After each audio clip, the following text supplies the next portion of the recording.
She joins us every Thursday. She's in Colorado Springs. Good morning to you. Howdy. Hats off to you because you did catch an amazing, jaw-dropping bit of media bias. We're gonna play for folks what they ran on MSNBC and then what they left out. The fellow who is speaking is a father of a Sandy Hook victim. And just to listen to this, it sounds like some gun rights people are heckling him. Listen.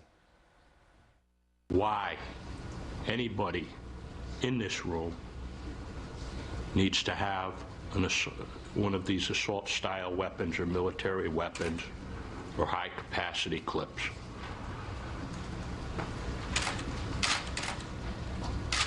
And not one person can answer that question or give me any. It shall not be infringed. All right? All right.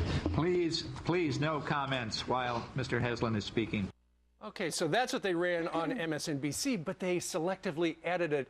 Here's the reason those people responded, because he asked them a question. Here's the extended clip they should have run.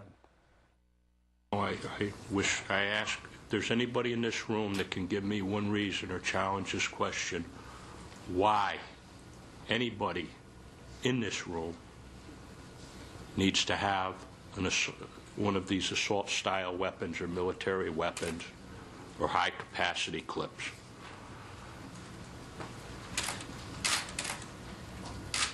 And not one person can answer that question or give me any.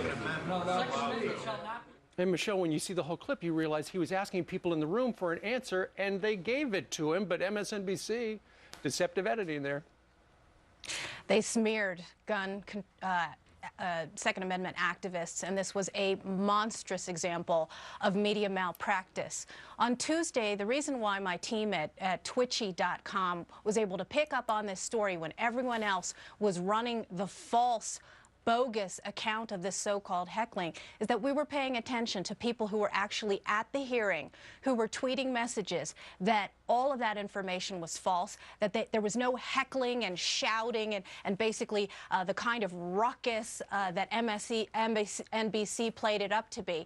And we were able to obtain the full video and the full context. And it's a 17-minute long video. It doesn't take a lot of time to sit there and see that what you saw was a very civil, respectful display.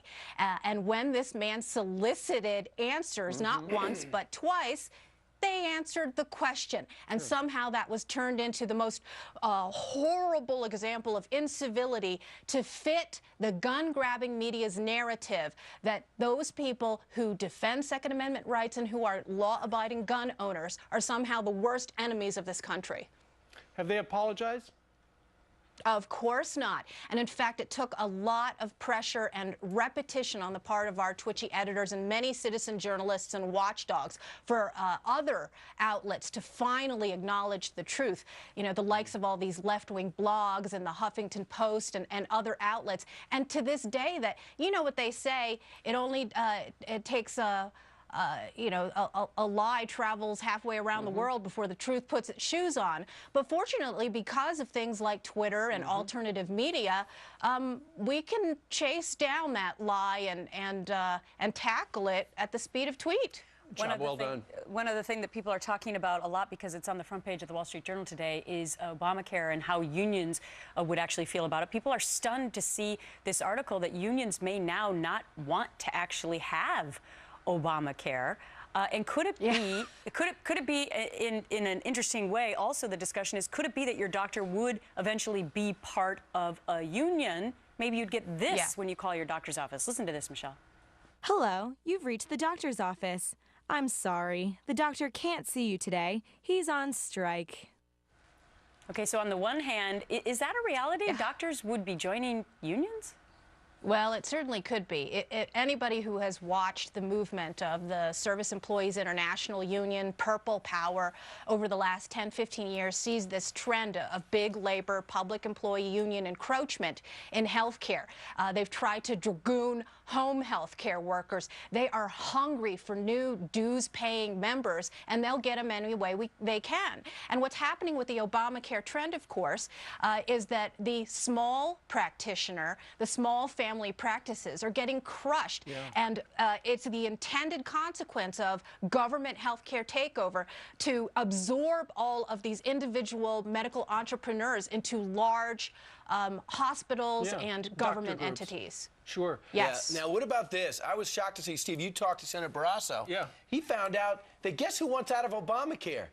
Unions. Listen. These are the unions that actually lobbied for and supported the president's health care law. As one union member said, he said, I saw the president say, if you like your plan, you can keep it. Now I'm finding out that I can't. You know, the president promised insurance premiums would drop by about $2,500 a family by the end of his first term. That hasn't happened. Prices have skyrocketed, and now unions are saying, hey, we can't afford health insurance coverage for these employees, these members, under the president's health care law, because the president's health care law essentially has made it worse. Okay, so that's a big story on the front page of the Wall Street Journal today. Michelle, it wasn't supposed to work out that way. Yeah. Hold on. Let me pull out my famous shocked face. Shocked that these big labor unions that lobbied the most aggressively for this are now the first to want to bail ship. Of course, I've been blowing the whistle on that ever since the negotiations, because you'll remember it was those backdoor negotiations that we didn't get to see on C-SPAN like Obama promised, and it was big labor negotiating all sorts of exemptions and waivers from Obamacare. So now what's happening is you've got your rank and file members discovering that, oh, well, my health care plan is disappearing or it's deteriorating. The benefits are much less than they were, and I've got to pay more. Yeah. How'd that happen? Whoops. That's not what we were sold. All right, Michelle, thank you very much. You bet. Take care.